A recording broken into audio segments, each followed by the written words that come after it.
नमस्कार दोस्तों, GS bye अनु sir channel में आपका स्वागत है। और कल हमने रेस्पायरेटरी सिस्टम पढ़ा था, श्वसन तंत्र पढ़ा था। तो कल श्वसन तंत्र में हमने बेसिक चीज़ें जानी थी कि कौन कौन से पार्ट भाग लेते हैं और रेस्पायरेटरी सिस्टम या कहेंगे श्वसन तंत्र कितने प्रकार का होता है। तो इसके बारे में हमने पढ़ाने से पहले कहा था हमने कि श्वसन केवल इतना नहीं होता कि ऑक्सीजन को लेना और CO2 को आउट करना ही श्वसन कहलाता है। श्वसन में एक लंबा प्रोसीजर होता है कि यहाँ ग्लूकोज का दहन होता है या ग्लूकोज के दहन तक को क्या ये बोला जाता है, रेस्पायरेटरी सिस्टम बोला जाता है। हमने कहा था कौन कौन से पार्ट भाग ले रहे हैं। तो हमने कहा था श्वसन में सबसे पहले नोज आता है। नोज से एयर कहाँ जाएगी, हमारी ट्रैकिया में जाएगी, श्वास नलिका में जाएगी। ट्रैकिया से कहाँ जाता है, तो कहेंगे आपके ब्रोंकाई में जाता है। ये सारे पार्ट हमें पहले याद होना चाहिए।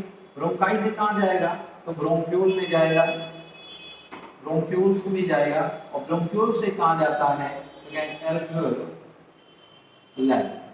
यहाँ ये पूरा प्रोसीजर है, ये आपका क्या कहलाता है, ये पूरा आपका श्वसन तंत्र कहलाता है। श्वसन तंत्र कहाँ से कहाँ तक चल रहा है और कौन कौन से पार्ट एक सी क्रिया कर रहे हैं, इसलिए इसको सिस्टम नाम दिया जाता है। किससे संबंधित है, श्वसन से, इसलिए इसको क्या बोल दिया गया, श्वसन तंत्र बोला गया। अब हम यहाँ पे समझने की कोशिश करेंगे कि कल हमने दो तरीके के श्वसन पढ़ाया था। एक हमने बोला था एरोबिक और एनाएरोबिक। एरोबिक में बोला था कि वह श्वसन जो ऑक्सीजन के प्रेजेंस में होता है एरोबिक कहलाता है, जो ऑक्सीजन के एब्सेंस में होता है एनारोबिक कहलाता है। ऑक्सीजन के एब्सेंस में जो प्रेजेंस में हो रहा था उसमें 38 एटीपी का निर्माण होता है। जो ऑक्सीजन के एब्सेंस में होता है, ऑक्सीजन की अनुपस्थिति में होता है, तो उसमें दो मॉलिक्यूल आपके कहेंगे टीपी के बनते हैं। अर्थात रेस्पिरेटरी सिस्टम में श्वसन तंत्र में हमें 40 एटीपी मॉलिक्यूल प्राप्त होते हैं। जहां तक बात हो गई थी।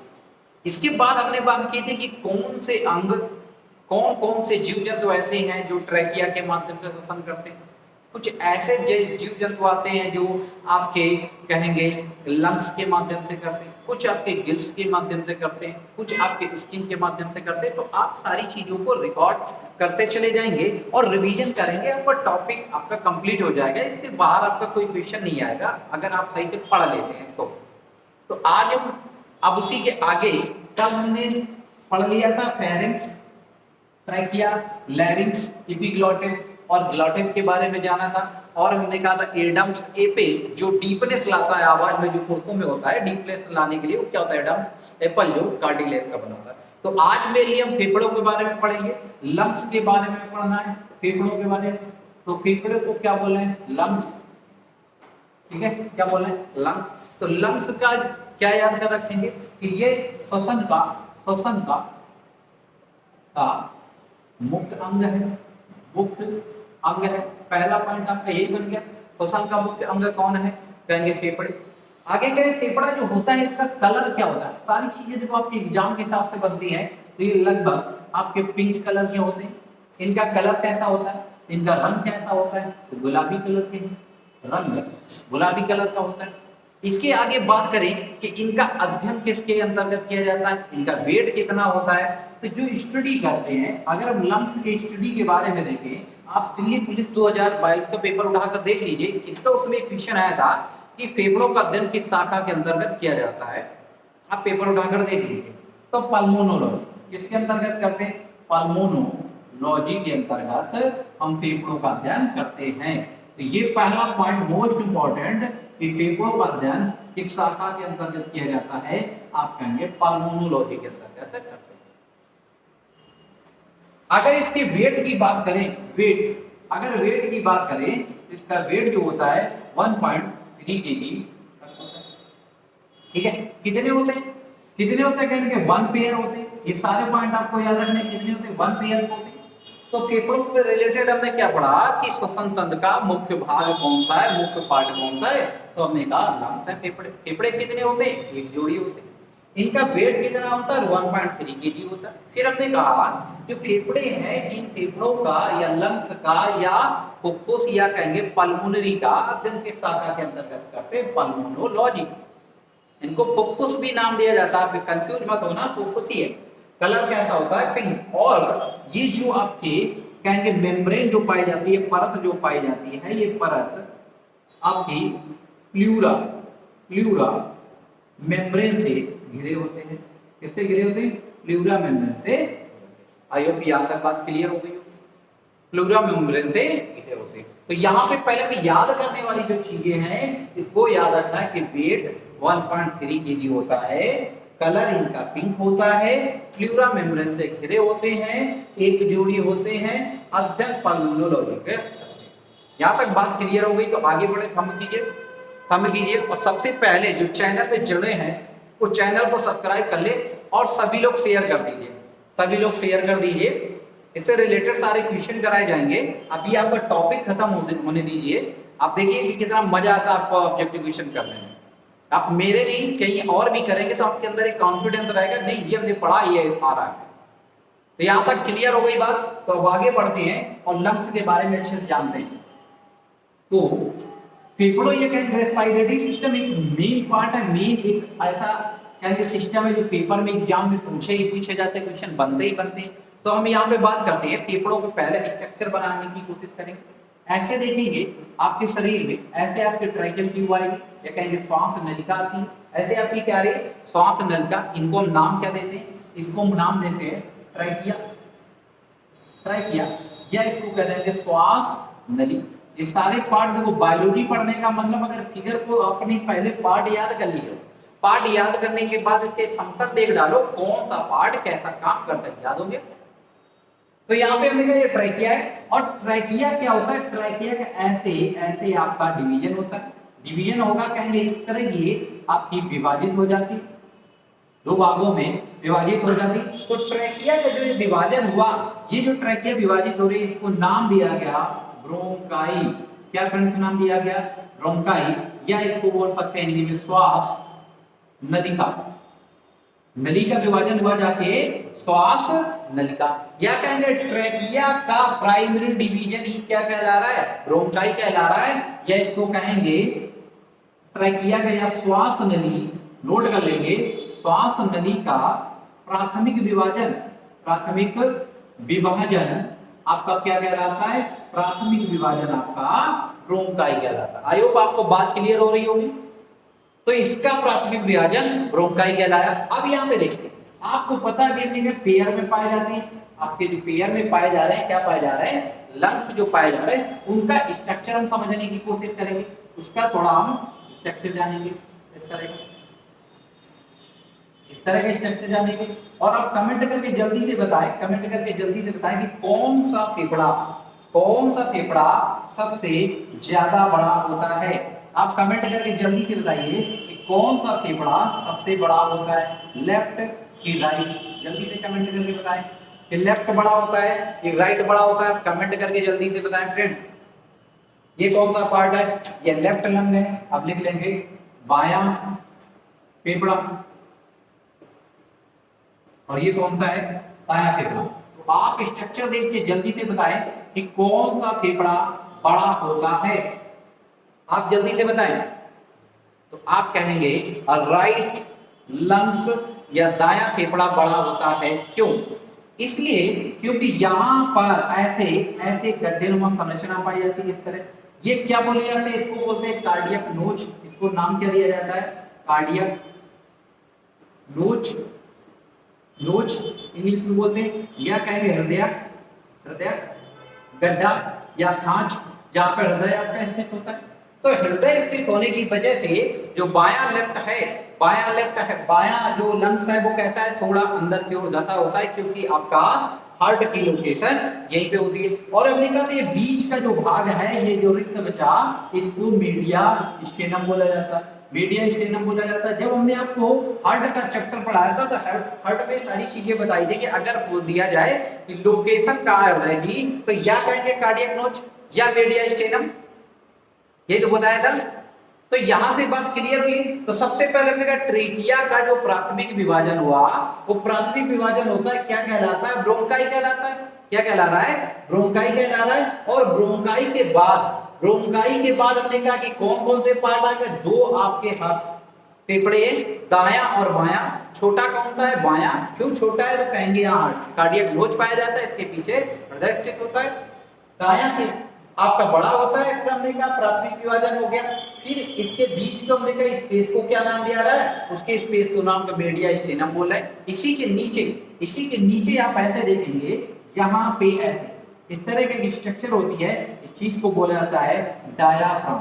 सबसे पहले बायोलॉजी में हमें पॉइंट आपको याद रखना है कि फिगर में कौन कौन से टॉपिक आते हैं, कौन कौन से हैं, इनका नामकरण आप अच्छे से याद कर लीजिए, आपकी तुरंत आपकी बायोलॉजी कंप्लीट हो जाएगी।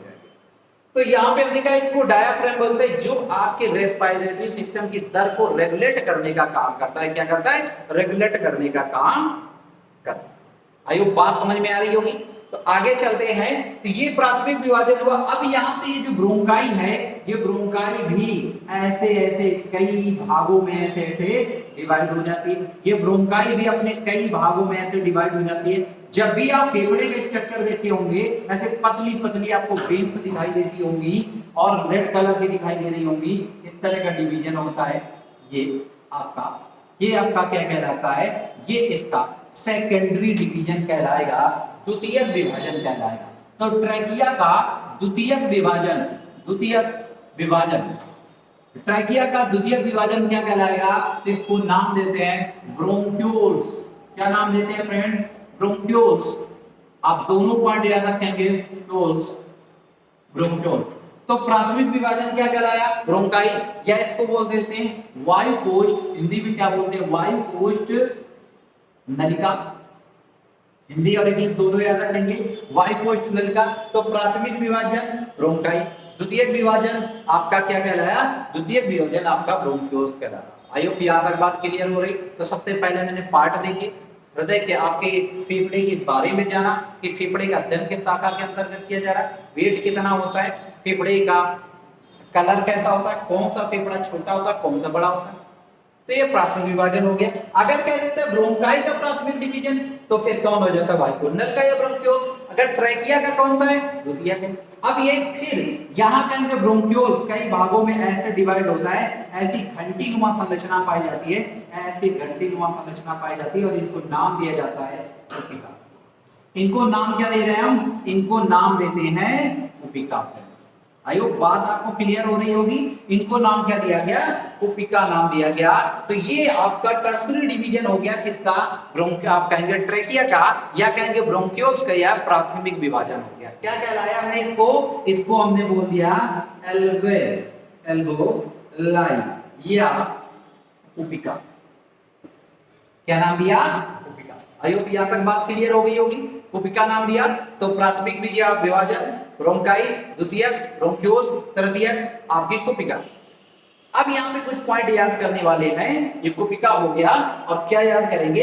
इसको। तो यहाँ से जरा हम इस पॉइंट को हटा रहे हैं और यहाँ पर लिखने की कोशिश करेंगे। सारे पॉइंट आपके मोस्ट इंपॉर्टेंट है, याद करेंगे और नोट भी कर लेंगे अच्छे से, ताकि आगे आपके नोट्स काम दे। तो हमने क्या बोला? ये कुपिका जो है, कुपिका, इसे स्ट्रक्चरल एंड फंक्शनल यूनिट कहा जाता है। यूनिट कहा जाता है किसकी? ऑफ रेस्पिरेटरी सिस्टम की। हमने क्या बोला? स्वतंत्र तंत्र की संरचनात्मक एवं कार्यात्मक इकाई कौन सी है? तो कुपिका है या एल्वेलाई है। अब ऐसा क्यों? क्योंकि ये जो फेफड़े हैं, फेफड़े में संरचना का निर्माण भी किसने किया है? कुपिका के द्वारा हुआ। और जितना काम हो रहा है, ये काम किसके द्वारा हो रहा है? कुपिका के द्वारा हो रहा है। तो दो क्वेश्चन इसमें बनेंगे कि फेफड़े की कार्यात्मक एवं संरचनात्मक इकाई कौन सी है? फंक्शनल एवं स्ट्रक्चरल यूनिट कौन सी है? कहेंगे कुपिका। या रेस्पिरेटरी सिस्टम की आपकी यूनिट कौन सी है? आप नाम बताएंगे। आई होप बात क्लियर हो रही है। तो सेशन को फ्रेंड ज्यादा से ज्यादा लोगों तक शेयर कर दीजिए और लाइक कमेंट जरूर कीजिए। कुपिका, यहाँ तक बात क्लियर हुई। अब हम इसके आगे देखते हैं। यहाँ पे इसका काम क्या होता है? ये जो आपकी ट्रैक्शन ट्यूब है, इसी के ऊपर हमने कहा था कार्टिलेज की मसल्स पाई जाएगी। ये आपका लैरिंक्स कहलाता है। ये आपका क्या है? लैरिंक्स और बॉक्स, जहाँ से आपकी ध्वनि उत्पन्न होती है। और इसी के चारों तरफ हमने कहा था ऐसे आपकी कार्टिलेज की मसल संरचना पाई जाती है। कार्टिलेज पाई जाती है, पास पाई जाती है, जिसके डीपनेस आती है। अब यहाँ यदि कुपिका का वर्णन देंगे, तो यहाँ से हमने क्या बताया? यहाँ से आपकी वायु यहाँ पे क्या हुआ? ब्रोंकाई के माध्यम से कहाँ चलेंगे? ब्रोंक्यूल्स में। ब्रोंक्यूल्स में जाएंगे। ब्रोंक्यूल्स के बाद कहाँ चली जाएगी? ब्रोंक्यूल्स के बाद आपकी कुपिका के पास जाएगी। और कुपिका के पास जब पहुंचेगी तो कुपिका में ऑलरेडी क्या? ब्लड है। ब्लड में क्या पहुंची, गैसेस पहुंचेगी। तो कहेंगे इन्हीं कुपिकाओं में ब्लड जो होता है, जो हमारे हृदय से आ रहा है कुपिका के पास, ये ब्लड कैसा होता है, तो कहेंगे अशुद्ध रक्त होता है। अभी अलग से समझाएंगे, अशुद्ध रक्त होता है। और जो हम वायु ले रहे हैं, जो हमने एयर ली, उस एयर में परसेंटेज किसका ज्यादा है, कहेंगे नाइट्रोजन 78 से 89%, ऑक्सीजन 20 से 21%। तो ऑक्सीजन की जरूरत हमें, O2 को बाहर जाना है, तो ये ऑक्सीजन जो आपके ट्रैकियल ट्यूब के माध्यम से आई, वो क्या कर रहा है, इसी कुबिका में जहां ब्लड आपका स्टोर है, ब्लड भरा है, इसी में क्या होता है, ऑक्सीजन रह जाती है और CO2 बाहर हो जाती है। और अर्थात कहेंगे इसी कुबिका में आपका ब्लड प्यूरिफिकेशन होता है। क्या होता है, रक्त का प्यूरिफिकेशन होता है, रक्त का शुद्धिकरण कहाँ होता है फ्रेंड्स, तो कहेंगे हार्ट में, आपके कहेंगे फेफड़े में। बात क्लियर हुई, फेफड़े में क्या होता है, आपके ब्लड का प्यूरिफिकेशन होता है। तो आई होप आप पहले आपको ये टॉपिक याद करने, पहले आपको सारे पार्ट याद करने की कौन कौन से पार्ट पाए जा रहे हैं और क्या क्या हो रहा है। ब्लड का प्यूरिफिकेशन आपको याद रखना, हार्ट नहीं करता है, हृदय आपका प्यूरिफिकेशन नहीं करता है, हृदय केवल ब्लड को पंप करता है, जबकि फेफड़े आपके रक्त का प्यूरिफिकेशन करते हैं। अगर यहाँ पे क्वेश्चन बन जाता है कि ब्लड का अल्ट्रा फिल्ट्रेशन कौन करता है, तो आप क्या बताएंगे, किडनी। ब्लड का अल्ट्रा फिल्ट्रेशन कौन करता है, किडनी करता है। जब किडनी पढ़ेंगे उस पर डिटेल से जाएंगे। तो यहां तक बात क्लियर हो गई, तो थंब कीजिए और सेशन को ज्यादा ज्यादा तक लोगों तक शेयर कीजिए। तो आगे बात करते हैं कि यहाँ पे ऐसे प्रोसेस कैसे होता है, इसको समझने की कोशिश करेंगे। तो कुबिका को हमने क्या बताया कि कार्यात्मक और संरचनात्मक इकाई है। फिर हमने क्या बताया कि कुबिका में ही आपका ब्लड का प्यूरिफिकेशन हो रहा है, शुद्धिकरण हो रहा है। अब इसको समझेंगे। यहां पे हम एक कुबिका का स्ट्रक्चर बना रहे हैं। ये हमने मान लिया एक हमारी कुबिका है, क्योंकि एक फेफड़े में लगभग 1 लाख कुबिकाएं पाई जाती हैं। अर्थात 2 फेफड़ों में 2 लाख कुबिकाएं हो गई, जिसमें आपका क्या स्टोर होता है, ब्लड स्टोर। संख्या कितनी है, 1 लाख एक फेफड़े में पाई जाने पर। अब इसके आगे बात करें। अब आपको पता है ये कुबिका, इस कुबिका में क्या होगा, इस कुबिका में आपका ब्लड भरा होगा। यहाँ पे क्या होगा, यहाँ पे आपका ब्लड होगा, ये ब्लड है। और फ्रेंड्स आपको पता है कि आप हृदय पढ़ते हो, तो हृदय को हमने अच्छे से पढ़ाया है। अगर ना क्लियर हो तो आप एक बार वीडियो देख लेंगे। ऐसे हम हृदय को पढ़ते हैं तो हमने कहा था हृदय जो है वो 4 चेंबर में डिवाइड होता है। ऐसे 4 चेंबर में डिवाइड है। हमने कहा था यहाँ पे 3 ऐसे वाल्व लगे होते हैं, यहाँ पे 2 वाल्व लगे होते हैं, एक यहाँ पाया जाता है। हमने कहा था इनको ट्राइकस्पिड, इनको बाइकस्पिड बोलते हैं। तो यहाँ सिराओं के माध्यम से ब्लड ऐसे आया, सिराओं के माध्यम से ब्लड आता तो कहाँ आया, ये राइट ऑरिकुलर है, ये लेफ्ट ऑरिकुलर है, और ये राइट वेंट्रिकल था, और ये लेफ्ट वेंट्रिकल। तो कहेंगे ये बायां निलय। तो ये दाएं निलय में जब ब्लड आया तो ब्लड कहां से आ रहा है, सिराओं के माध्यम से आ रहा है। सिराओं के माध्यम से जब ब्लड आया तो कैसा है, शरीर से होकर आ रहा है। शरीर के प्रत्येक कोशिका में ग्लूकोज का विखंडन हो रहा है, ग्लूकोज बर्न हो रहा है, जल रहा है। तो उससे क्या मुक्त हो रही है, CO2। वो CO2 कहाँ घुल रही है, वो CO2 आपके रक्त में घुल रही, डिजॉल्व हो रही। तो रक्त आपका कैसा हो गया, अशुद्ध। अर्थात सिराओं के माध्यम से रक्त हमारे हृदय के दाएं भाग में आया तो कैसा आया, अशुद्ध आया। अब अशुद्ध आया तो सेमी लूनार कपार से कहेंगे एक, लेकिन यहाँ पे पल्मोनरी सिरा आपकी धमनी जुड़ी होती है, क्योंकि हृदय से रक्त शरीर के अंगों तक ले जाने का काम कौन करती है, धमनी। और शरीर के अंगों से लेकर हृदय तक लाने का काम कौन करता है, सिरा। तो सिरा अशुद्ध रक्त लेकर आई, पल्मोनरी या फुफ्फुसी धमनी ने ये इस अशुद्ध रक्त को कहां पहुंचाया फ्रेंड, इसको पहुंचाया आपके इस कुबिका के पास, इधर। ये रक्त कैसा है, अशुद्ध है। ये रक्त कैसा है, अशुद्ध है। किसके माध्यम से गया, पल्मोनरी। अब यहाँ पे ऐसे आपकी ट्रैकियल ट्यूब लगी, या कहेंगे श्वास नलिका लगी। ऐसे आपकी श्वास नलिका है, तो इस श्वास नलिका में क्या देखेंगे कि यहाँ से रक्त ऐसे आ रहा है, ये रक्त ऐसे आया, और ये रक्त यहाँ पे आपका कहेंगे वायु एयर आई, तो यहाँ से होते हुए कहाँ आ रही है, अंदर आ रही। जब अंदर आई तो यहाँ पे क्या होता है कि जब एयर ले रहे हैं, आप ये समझो, जब ऑक्सीजन को लेते हैं आप कहेंगे एयर को लेते तो नाक ये डिसाइड नहीं करती कौन कितना जा रहा, लेकिन हमारी बॉडी ये डिसाइड करती कि किसकी जरूरत है किसकी जरूरत नहीं है। तो वही चीज हम समझने की कोशिश कर रहे हैं कि यहाँ पे हमने देखा कि हमने वातावरण से N2 कितनी मिली 79% वैसे वैसे। इसके बाद ऑक्सीजन की मात्रा देखी, ऑक्सीजन कितनी 21% आ रही है। फिर हमने क्या कहा, यहाँ पे 78 मान लो, यहाँ पे 20 से 21% ये कार्बन CO2 आपके कितने 0.04%। जलवाष्प कितनी आ रही है, जलवाष्प कितनी है आपकी, जलवाष्प लिख लेंगे, जलवाष्प आप ये देखो हम साथ में क्या लेते हैं 0.03% जलवाष्प है। तो ये सारी चीजें हमारे बुक के अंदर गई। नाक के द्वारा जा रही, नाक से कहा गया ट्रैकिया, ट्रैकिया से कहा गया ब्रोंकाई, ब्रोंकाई से ब्रोंक्यूल, ब्रोंक्यूल के बाद कहाँ आ जाएगी कुपिका के पास। जब कुपिका के पास गया तो यहाँ कैसा रक्त है, अशुद्ध रक्त। और आपको पता है कि जब दो मॉलिक्यूल एक दूसरे के अंदर जब क्रिएट होता है तो वहां पर कौन से डिफ्यूजन की प्रोसेस होती है, कौन सी होती है, डिफ्यूजन की। डिफ्यूजन या कहेंगे विसरण की माध्यम क्रिया होती है। कौन सी हो रही, विसरण। अब यहाँ पे हमने देखा, यहाँ पे हम समझने की कोशिश करेंगे। एक कुपिका में कहेंगे तो यहाँ पर शरीर के अंगों से आया CO2 की मात्रा ज्यादा होगी, जाहिर सी बात है शरीर के विभिन्न अंगों से हो रहा है तो CO2 की मात्रा ज्यादा होगी। O2 की मात्रा कैसी होगी, O2 की मात्रा फ्रेंड्स कम होगी। ऐसा समझिए, जब शरीर के विभिन्न अंगों से आपका रक्त आ रहा है तो अशुद्ध है। अशुद्ध किस लिए बोल रहे हैं कि उसमें CO2 का परसेंटेज ज्यादा है, O2 का परसेंटेज कम है। आई होप यहाँ तक बात क्लियर हो रही। लेकिन फ्रेंड्स जो वायु से हम एयर ले रहे हैं, कहेंगे वायुमंडल से एयर ले रहे हैं, वातावरण से जो ले रहे हैं उसमें कितनी परसेंट ऑक्सीजन है, 21%। यहाँ पर O2 की CO2 कितनी 0.04%, मतलब CO2 की मात्रा यहाँ पे कम है, जबकि ब्लड में CO2 की मात्रा ज्यादा है। और आपको पता है कि एयर जो है वो हाई डेंसिटी से हमेशा निम्न कहेंगे लो डेंसिटी की ओर जा रही होगी, उच्च घनत्व से निम्न वायुदाब, उच्च वायुदाब से निम्न वायुदाब की ओर जाती है, मतलब हाई प्रेशर से लो प्रेशर की ओर जाती है। तो हाई प्रेशर कहेंगे 21% आपकी ऑक्सीजन थी, तो यहाँ पर ऑक्सीजन की मात्रा कैसी होगी, ज्यादा हो जाएगी, अर्थात ऑक्सीजन ब्लड में रुक जाएगी। और यहाँ पे CO2 की मात्रा कम थी और यहाँ पे ब्लड में CO2 की मात्रा थी ज्यादा, तो ये CO2 क्या होगी, ये CO2 आपकी आउट हो जाएगी। रक्त क्या हो जाएगा, शुद्ध हो जाएगा। और ये रक्त शुद्ध होने के बाद हमारे किधर पहुंचेगा, कहेंगे बाएं फेफड़े में पहुंचेगा, जाके कहां पे, बाएं आपके हार्ट में पहुंचेगा, बाएं आलिंद में पहुंचेगा। और बाएं आलिंद से होते हुए कहां, बाएं निलय में गया, और बाएं निलय से होते हुए शरीर के विभिन्न अंगों तक चला गया। और विभिन्न अंगों तक जाने के बाद क्या हुआ, हमें मिला कि रक्त हमारा शुद्ध, रक्त हमारा कैसा हो गया, शुद्ध हो गया।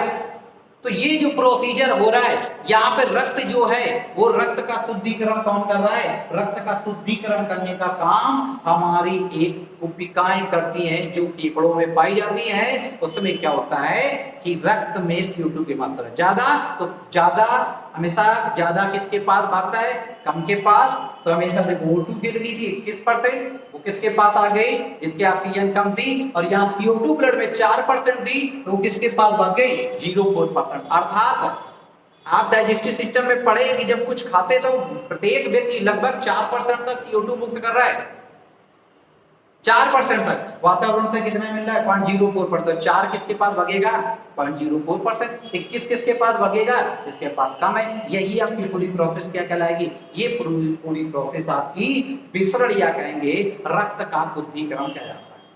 आई होप आपको बात समझ में आई है, तो थंब कीजिए। अगर बात समझ में आ गई है तो थंब कीजिए जल्दी से, और सेशन को ज्यादा से ज्यादा लोगों तक शेयर कीजिए फ्रेंड्स, ज्यादा से ज्यादा लोगों तक शेयर कीजिए। अब हम बात करते हैं आगे। अब हम आगे समझने की कोशिश करते हैं कि आपका कितना क्या यहाँ प्रोसेस होता है। तो यहाँ पे हम देखते हैं कि आपको 1 मिनट में, आप ये सारे पॉइंट नोट करेंगे, 1 मिनट में आपका श्वसन दर कितनी होती है, कितना हम इनहेल करते हैं और कितना एक्सहेल करते हैं। तो 1 मिनट में लगभग 7 से 8 लीटर हम एयर आपकी इनहेल मतलब लेते हैं और बाहर निकालते हैं 1 मिनट में। 1 मिनट में समझ रहे हो ना, 1 मिनट में इनहेल मतलब सांस आई और एक्सहेल मतलब सांस बाहर गई, सांस से। अगर 1 डे में कहें, एक दिन की बात करें, एक दिन में लगभग 11,000 लीटर आप नोट कर लेंगे, 11,000 लीटर श्वसन को इनहेल करते हैं, अंदर लेते हैं और एक्सहेल करते हैं, बाहर करते हैं। 11,000 लीटर। जबकि अगर कहें कि कितना आप इनहेल करते हो एक दिन में, कितने आप लेते हो एक दिन में ऑक्सीजन, तो कहेंगे 550 लीटर आप लेते हैं। इनहेल मतलब सांस आई और बाहर जो बचा वो छोड़ देते हैं, 550 लीटर। अगर कहें कि श्वसन दर कितनी है हमारी, श्वसन दर की बात करें तो ये 12 से 14 मिनट पर मिनट है। आप नोट कर लेंगे श्वसन दर कितनी है, 12 to 14 पर मिनट श्वसन दर हमारी है। तो आई होप यहां तक बात क्लियर हो गई। श्वसन दर कितनी है, 12 से 14 के बीच में पर मिनट आती है। कितना इनहेल करते हैं, कितना एक्सहेल करते हैं, ये सारी। और ये जो आपकी रेट है श्वसन दर को रेगुलेट कौन कर रहा होगा, तो यही हमारा काम डायाफ्राम का है, यही हमारा काम डायाफ्राम। तो आई होप आपको बात समझ में आ रही है फ्रेंड्स। आपको अगर वीडियो अच्छा लगता है, सेशन अच्छा लगता है, आपके मतलब की चीजें मिलती हैं, तो आप शेयर जरूर कर दिया करो। और जो चैनल को नए जुड़े होते हैं स्टूडेंट, जो नए फ्रेंड जुड़े होते हैं, उसको सब्सक्राइब कर लिया करो कि अगर हम आपके लिए मेहनत कर रहे हैं तो आप इतना तो कर ही सकते हैं। और ये आपको चुनाव करना है कि आपके लिए क्या अच्छा और क्या बुरा है। टाइम पास करने के लिए आपके सैकड़ों चैनल आपके यूट्यूब पे चलते हैं, जहाँ पे आप देखते हैं कि सिर्फ इसलिए चैनल पर टीआरपी बढ़ा के रखी है क्योंकि वो आपके बेहुदा कमेंट पढ़ते हैं, आपको पढ़ाने के लायक नहीं बना रहे, आपका भविष्य सिर्फ चौपट करने में लगे। बहुत सारे ऐसे यूट्यूबर हैं जो दिन भर से अच्छी खासी मैडम को उतार दिया और मैडम आपको सिर्फ फालतू की बातें करती हैं। आप सोच के देखिए आपका भविष्य कहाँ जा रहा है। ये आपको डिसाइड करना है कि आपके लिए क्या अच्छा है क्या बुरा है, ये आपको डिसाइड करना है। जो अच्छा यूट्यूबर होता है, जो वास्तव में आपके लिए मेहनत करता है, उसको आप जानते भी नहीं हो। लेकिन यहाँ रसगुल्ला, लड्डू, ये आपको कहा जाए साबुन कौन सा यूज करते हो, या करते हैं, ये आप देखना चाहते हो क्योंकि आपकी ये मेंटलिटी बन चुकी है फ्रेंड्स। क्योंकि आपको जो अच्छा लगता है वही देखना चाहते हो। माइंड में जब कोई चीजें आपको अच्छी पढ़ाई जाती है, जहां माइंड में प्रेशर क्रिएट होता है, वहां से भाग लेते हो, स्किप कर लेते हो। इसीलिए फ्रेंड्स सक्सेस रेशियो ना के बराबर हो गया है। तो ये आपको सिलेक्शन करना है, ये आपको समझना है कि आपके लिए क्या अच्छा है क्या बुरा है। अगर वीडियो अच्छा लगता है तो आप सेशन को ज्यादा से ज्यादा लोगों तक पहुंचाइए, शेयर कीजिए और चैनल को सब्सक्राइब कीजिए। आज की क्लास यहीं तक रखते हैं, नेक्स्ट डे आपको नेक्स्ट टॉपिक के साथ मिलेंगे। धन्यवाद।